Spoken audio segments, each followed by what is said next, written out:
Pauzu za minut, dva vesti, ostanite sa nama, odmah posle pauze prelazimo na pitanja Vojislava Šešelja. Evo nas ponovo u studiju. Dakle, gospodine predsjedniče, ako se slažete da pogledamo pitanja Vojislava Šešelja pa da se vratimo u studiju. Vi ste voditelj.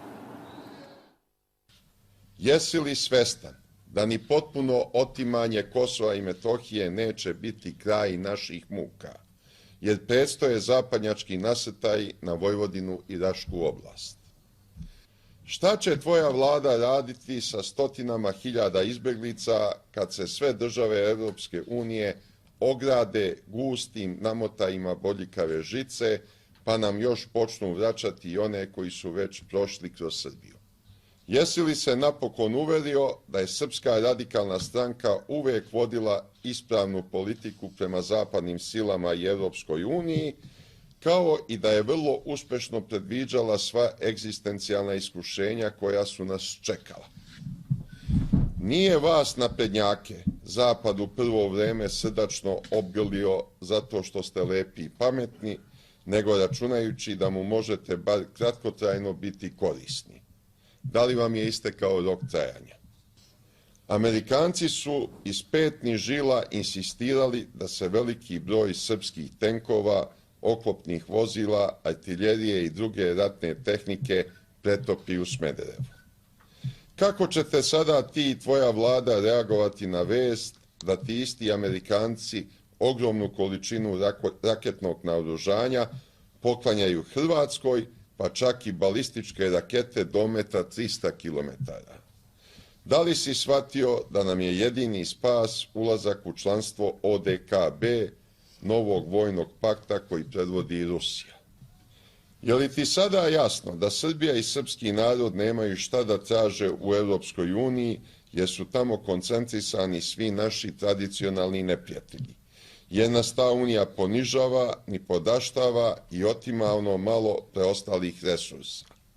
Sad kad si shvatio da Amerikanci, Englezi i Nemci intenzivno rade na tvom nasilnom obaranju s vlasti i tragaju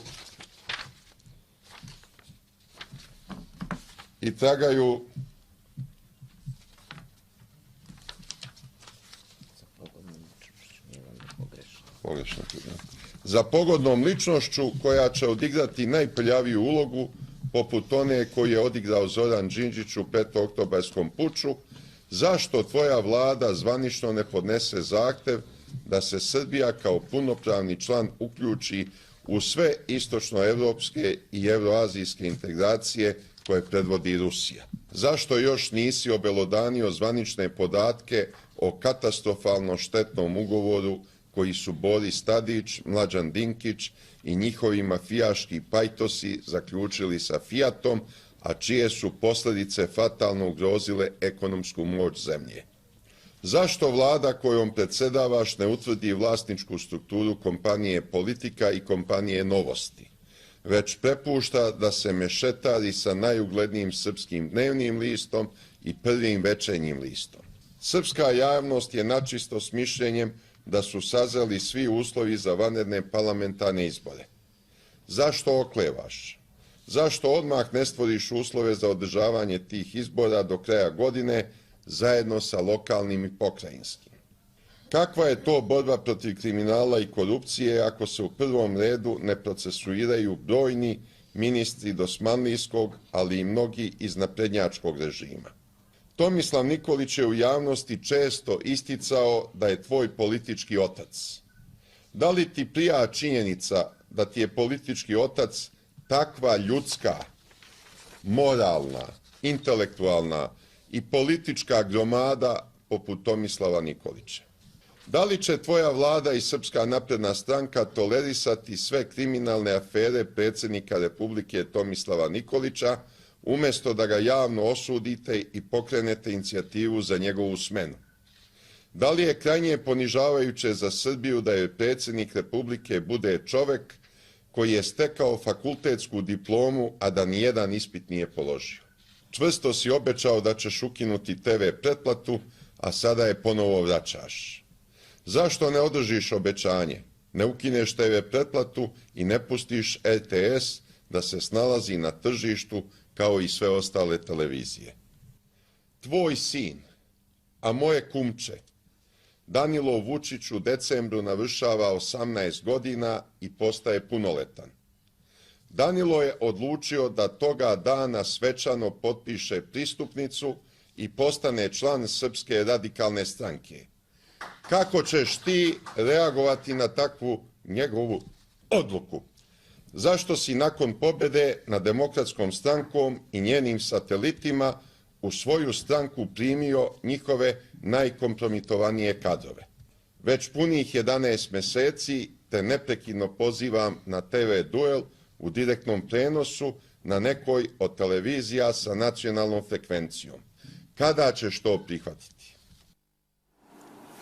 Dakle, gospodine Vučiću, vidjeli ste pitanje? Da. Čuli ste. Čuo sam više nego što sam Da, čuli ste pitanje, tako je. Dakle, pokušat ću da odgovorim na svako pitanje. Što se Kosova i Metohije tiče, nismo mi blizu kraja priče o Kosovu i Metohiji da bi neko kretao u neke druge priče i borit ćemo se i štitit ćemo svoju zemlju. Što se tiče 100.000 izbeglica i bodljikovom žicu koju svi postavljaju i da li će neko nama da vraća izbeglice, mi žicu da podižemo nećemo. Imamo uvek dovoljno resursa, dovoljno snage kao država da na pristojan, tolerantan i solidaran način primimo te ljude i verujem da ćemo, kao i do sada, umeti da osvetlamo obraz Evrope, ne samo Srbije, i ne želim da učestvujem u pričama kojima bismo plašili naš narod na bilo koji način, jer do sada nikakvih problema nismo imali. Dakle, od silnih priča kako će neko da nam ostavi 400.000 ljudi, da ne znam čega, do sada smo imali samo poštovanje tih ljudi i ti ljudi će jednog dana pričati priče o Srbiji. Možda će neko od njih i doći u Srbiju da živi, neko ko će da postane veoma uspešan i to je dobra i važna stvar za nas. Naravno, Vojislav je iskoristio ovu priliku da hvali svoju stranku i on je uvek dovoljno sposoban da to koristi u marketinške potrebe. Ne bih da to komentarišem. Što se tiče, ima jedno veoma ozbiljno pitanje, to je raketnog naoružanja, balističkih raketa, dakle, članstvo u ODKB-u ili NATO-u i tako dalje. Dakle, pre svega ono što je politički, mi imamo odluku Skupštine Republike Srbije kojom je proklamovana vojna neutralnost. Srbija tu svoju odluku ne menja, imamo dobru saradnju i sa NATO-om, imamo dobru saradnju i sa ruskom stranom. Čuvamo svoju zemlju, uzimamo i učimo od svih sve što možemo i bilo bi pogrešno ako bih zloupotrebio ono što sam učio da su bile Titove reči, nisam siguran da je to on zaista izgovorio, da se ponašamo kao da ćemo do veka imati mir, ali da se spremamo kao da ćemo sutra morati zemlju da branimo. I mi smo veoma ozbiljno uzeli, nisu samo u pitanju, nisu u pitanju rakete, nedobijane rakete od Amerikanaca, nije tu Vojislav u pravu, dobijaju lansirne rampe. Govorite o Hrvatima. O Hrvatima. Dobijaju lansirne rampe, što je važna stvar. Rakete su veoma skupe. To mogu da budu dva tipa raketa, one do 70 km do 300 km. Uzeli su licencu za pravljenje Patrija oklopnih vozila, ima ih 144 u ovom trenutku. Radili su i rade nešto i na takozvanim VBR-ovima. Očigledno da žele da ojačaju svoje oružane snage na veoma ozbiljan način. Mi to radimo takođe, ne zato što se pripremamo za bilo kakve sukobe i sa njima i sa svima drugima. Želimo mir i imat ćemo taj mir, ali znate, uvek želimo da zaštitimo suverenitet svoje zemlje. I mi to radimo tako što pojačavamo našu proizvodnju.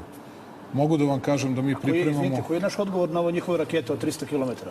Mi pripremamo... Pa oni su uzeli takozvane haubice, to su Panzer 2000, nemačke stare haubice. Uzeli su ih 12, još su im 3 služe kao simulatori i naručili su još 6. Mi smo ušli u serijsku proizvodnju Nori, proizvodimo za tržište Bangladeša. Od nove godine, kada tehničko-operativni centar bude dao punu saglasnost na projekte, mi krećemo u serijsku proizvodnju, nemamo problema, dakle, sa haubicama i raketama velikog dometa. Što se tiče balističkih raketa, mi radimo naše rakete i uskoro ćemo ići na proveru da li će rakete naša moći da dobaci na 286 km. Ovdje ćemo da proizvodimo Naše proizvodnje raketa. naša proizvodnja. Grad i plamen ćemo da radimo. Grad i plamen počeli smo u Kovačkom centru u Krušiku da ponovo radimo punjenja rakete. Dakle, takođe sa Lazarom 3, sa amfibijskim svojstvima. Sad je pitanje da li ćemo da uzmemo ruski top 242 na kupolu ili ćemo da koristimo NATO standarde. To je pitanje za naše stručnjake. To kreće od kraja marta, početkom aprila. Dakle, na sve imamo odgovor, ali nije samo pitanje odgovora nekome. Ne odgovoramo mi Hrvatima. Mi to radimo zbog naše zemlje. Oni rade, pretpostavljamo, zbog svoje zemlje. Svako radi svoje što ima. Mi to radimo svojom proizvodnjom. Mi to hoćemo da imamo svoju proizvodnju, da radimo što više. Uzeli smo Kamazove ruske šasije za nore, jer ne možemo u FAP-u da napravimo sa nezavisnim vešanjem sa težinom koja je manja od 35 tona, mora da nosi više od 35 tona jer su nam nore teške, ali mislim da nam to ide dobro i da imamo posla u svim našim fabrikama, to je pre svega govorimo o ekonomiji, vraćam se na ekonomiju koja je najvažnija do kraja 2016. godine i tu ne mislim da će bilo ko da nas ugrožava, ali mi ćemo uvek biti dovoljno snažni i dovoljno spremni da se odbranimo. Kupili smo 2 helikoptera od Rusa, kupit ćemo 2 helikoptera od Nemaca, radit ćemo sa Nemcima, sa Airbusom ćemo da radimo na vraćanju resursa u narednih 10 godina 9 G4, tako da ćemo imati najbolju obuku i najbolje školske avione. Vratio sam se u mesto ministra odbrane. Dakle, to sve ide u dobrom smeru. I radit ćemo sa svima, učit ćemo i nalazit ćemo svih, ali pre svega ćemo da razvijemo našu ekonomiju i našu proizvodnju. Da odgovorim dalje, dakle, što se tiče Evropske unije, mislim da su ljudi i sada videli zašto je važno da budete blizu Evropske unije ili Uniji. Tada imate veću snagu, tada možete da utičete na odluke, tada možete da glasate, tada možete da određujete to i nemojte da zaboravite, podsjetit ću i vas i gospodina Šešelja, da mi moramo svakog meseca da isplatimo 1.740.000 penzija i oko 800.000 plata. I da biste to imali, morate da imate i dobre odnose i dobro je da budemo na tom putu. Ima još jedna važna stvar u kojoj se ne slažem, što može da govori o tome da ja nisam dovoljno dosledan, ali mislim da se ozbiljno i odgovorno ponašam prema državi i narodu, a to je da mi želimo da pripadamo tom tipu društva. Želimo da imamo demokratsko uređenje, želimo da imamo snagu institucije, želimo da imamo te 1000 dosadnih procedura koje ima Evropska unija. Ne stidim se kada o tome govorim, naprotiv, mislim da je to jedan od ključnih razloga. Što se tiče obaranja sa vlasti, mislim da ja ne bih to na takav način nazvao, ali da ima različitih pokušaja, različitih službi iz različitih zemalja. Ne mislim da me obaraju sa vlasti, već da pokušavaju da oslabe stabilnost i da onako kao lutke na povodcu povlače rukovodstvo u Srbiji. Toga je bilo i bit će uvek. To je prosto posao mnogih službi širom sveta. Što se tiče evroazijskih integracija, Srbija na putu evropskih integracija, a ne znam kako bi to moglo i da izgleda. To možda nekome lepo zvuči, to ne znači da Vojislav Rusiju voli više nego bilo ko od nas u studiju, niti da je mi volimo manje od njega. To znači da imamo drugačiji politički stav, a ja za ovaj naš mislim da je odgovorniji, ozbiljniji i racionalniji. Što se tiče Fijata, potpuno je u pravu. Nisam u situaciji da otvorim taj ugovor, zato što me vezuju ugovorne obaveze. Dakle, da ne možete ne komentarišete to. Ne mogu da komentarišem i ništa ne želim da komentarišem. Želim da Fiat uspešno radi. To je sve što mogu da kažem u ovom trenutku. Dakle. Mislim da su ljudi razumeli. Što se tiče vlasničke strukture... Malo pod pitanje, možete da nam kažete bar hoće li biti drugog modela u Kragujevcu? Ne mogu da vam kažem, volao bih da bude. Volao bih da bude, ali ne mogu to da vam kažem. Što se tiče vlasničke strukture politike i novosti, izvinjavam se, policija tu radi zato što je podsvest. Policija na tome radi već dugo. Lično sam čitao sve papire.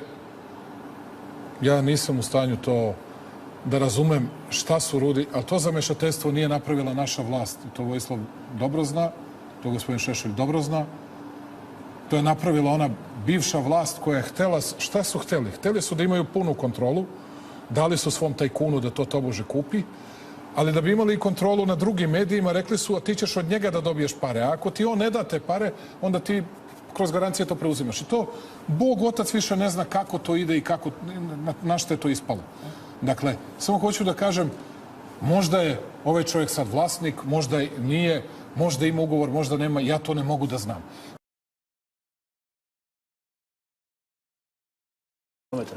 Mi pripremamo, pa oni su uzeli takozvane haubice, to su Panzer 2000, nemačke stare haubice, uzeli su ih 12, još su im 3 služe kao simulatori i naručili su još 6. Mi smo ušli u serijsku proizvodnju nori, proizvodimo za tržište Bangladeša. Od nove godine, kada tehničko-operativni centar bude dao punu saglasnost na projekte, mi krećemo u serijsku proizvodnju, nemamo problema, dakle, sa haubicama i raketama velikog dometa. Što se tiče balističkih raketa, mi radimo naše rakete i uskoro ćemo ići na proveru da li će rakete naša moći da dobace na 286 km. Ovde ćemo da proizvodimo... Naše proizvodnje raketa. Naša proizvodnja. Grad i plamen ćemo da radimo. Grad i plamen počeli smo u Kovačkom centru u Krušiku da ponovo radimo punjenja rakete. Dakle, takođe sa Lazarom 3, sa amfibijskim svojstvima. Sad je pitanje da li ćemo da uzmemo ruski top 242 na kupolu ili ćemo da koristimo NATO standarde. To je pitanje za naše stručnjake. To kreće od kraja marta, početkom aprila. Dakle, na sve imamo odgovor, ali nije samo pitanje odgovora nekome. Ne odgovoramo mi Hrvatima. Mi to radimo zbog naše zemlje. Oni rade, pretpostavljamo, zbog svoje zemlje. Svako radi svoje što ima. Mi to radimo svojom proizvodnjom. Mi to hoćemo da imamo svoju proizvodnju, da radimo što više.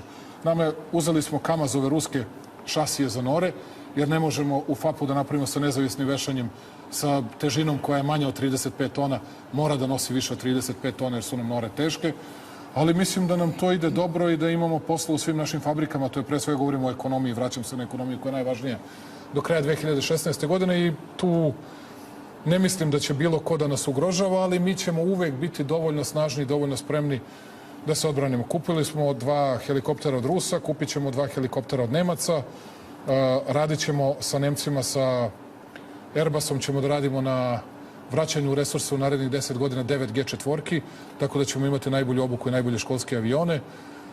Vratio sam se u mesto ministra odbrane.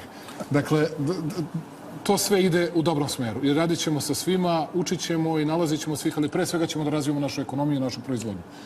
Da odgovorim dalje, dakle, što se tiče Evropske unije, mislim da su ljudi sada videli zašto je važno da budete blizu Evropske unije ili Uniji. Tada imate veću snagu, tada možete da utičete na odluke, tada možete da glasate, tada možete da određujete to i nemojte da... Predsjednik Republike bude čovek koji je stekao fakultetsku diplomu, a da nijedan ispit nije položio. Čvrsto si obećao da ćeš ukinuti TV pretplatu, a sada je ponovo vraćaš. Zašto ne održiš obećanje? Ne ukineš TV pretplatu i ne pustiš RTS da se snalazi na tržištu kao i sve ostale televizije. Tvoj sin, a moje kumče, Danilo Vučić u decembru navršava 18 godina i postaje punoletan. Danilo je odlučio da toga dana svečano potpiše pristupnicu i postane član Srpske radikalne stranke. Kako ćeš ti reagovati na takvu njegovu odluku? Zašto si nakon pobjede nad Demokratskom strankom i njenim satelitima u svoju stranku primio njihove najkompromitovanije kadrove? Već punih 11 meseci te neprekidno pozivam na TV duel u direktnom prenosu na nekoj od televizija sa nacionalnom frekvencijom. Kada ćeš to prihvatiti? Dakle, gospodine Vučiću, videli ste pitanje. Da. Čuli ste. Čuo sam više nego što sam... Da, čuli ste pitanje, tako je. Dakle, pokušat ću da odgovorim na svako pitanje. Što se Kosova i Metohije tiče, nismo mi blizu kraja priče o Kosovu i Metohiji da bi neko kretao u neke druge priče i borit ćemo se i štitit ćemo svoju zemlju. Što se tiče 100.000 izbeglica i bodljikovom žicu koju svi postavljaju i da li će neko nama da vraća izbeglice, mi žicu da podižemo nećemo.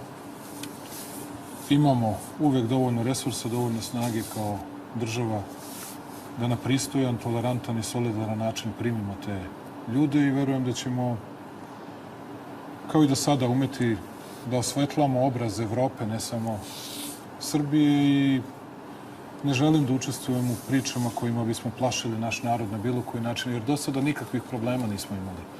Dakle, od silnih priča kako će neko da nam ostavi 400.000 ljudi, da ne znam čega da... Sad kad si shvatio da Amerikanci, Englezi i Nemci intenzivno rade na tvom nasilnom obaranju s vlasti i tragaju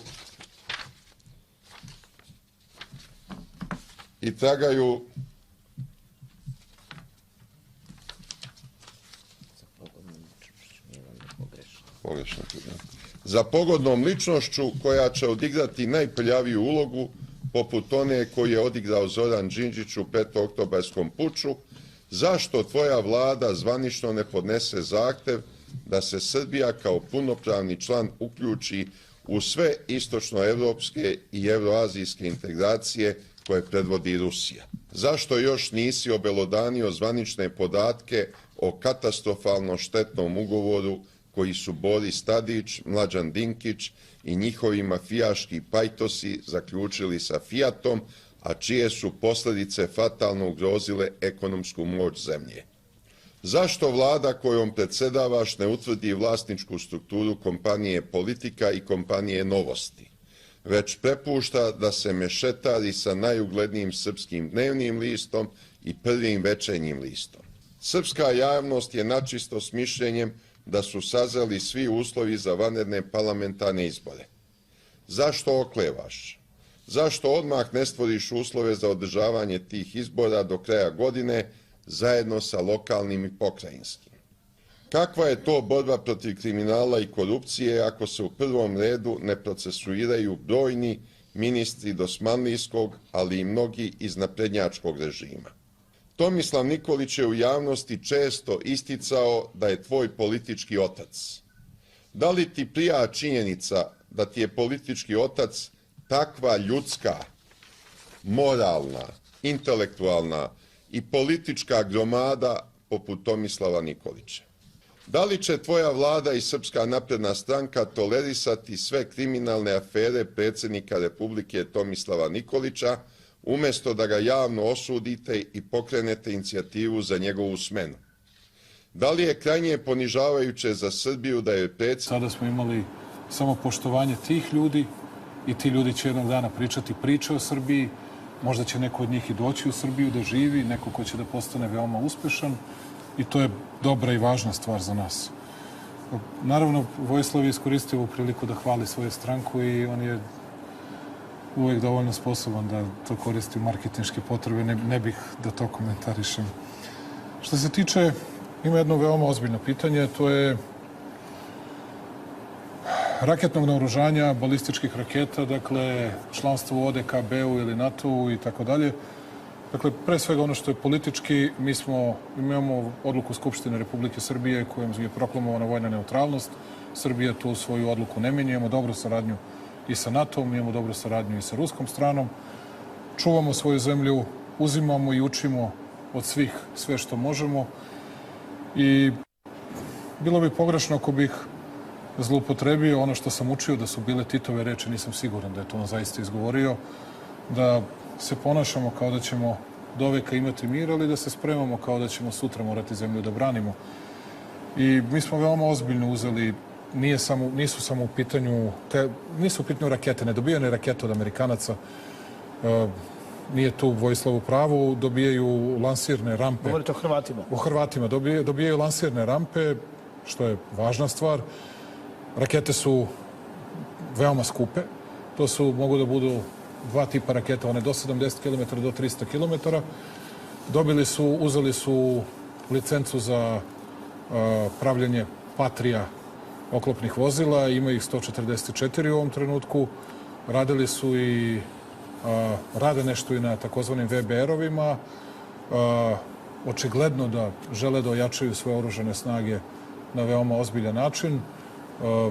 Mi to radimo takođe, ne zato što se pripremamo za bilo kakve sukobe i sa njima i sa svima drugima.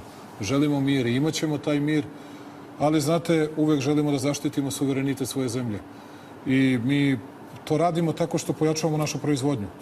Mogu da vam kažem da mi pripremamo... Koji je naš odgovor na ovo njihove rakete od 300 km? Pauzu za minut, dva vesti. Ostanite sa nama. Odmah posle pauze prelazimo na pitanja Vojislava Šešelja. Evo nas ponovo u studiju. Dakle, gospodine predsjedniče, ako se slažete da pogledamo pitanja Vojislava Šešelja, pa da se vratimo u studiju. Vi ste voditelj. Jesi li svestan da ni potpuno otimanje Kosova i Metohije neće biti kraj naših muka, jer predstoje zapadnjački nasrtaj na Vojvodinu i Rašku oblast? Šta će tvoja vlada raditi sa stotinama hiljada izbeglica kad se sve države Evropske unije ograde gustim namotajima bodljikave žice, pa nam još počnu vraćati i one koji su već prošli kroz Srbiju. Jesi li se napokon uverio da je Srpska radikalna stranka uvek vodila ispravnu politiku prema zapadnim silama i Evropskoj uniji, kao i da je vrlo uspešno predviđala sva egzistencijalna iskušenja koja su nas čekala? Nije vas naprednjake Zapad u prvo vreme srdačno obgrlio zato što ste lepi i pametni, nego računajući da mu možete bar kratkotrajno biti korisni. Da li vam je istekao rok trajanja? Amerikanci su iz petnih žila insistirali da se veliki broj srpskih tenkova, oklopnih vozila, artiljerije i druge ratne tehnike pretopi u Smederevu. Kako ćete sada ti i tvoja vlada reagovati na vest da ti isti Amerikanci ogromnu količinu raketnog naoružanja poklanjaju Hrvatskoj, pa čak i balističke rakete dometa 300 km?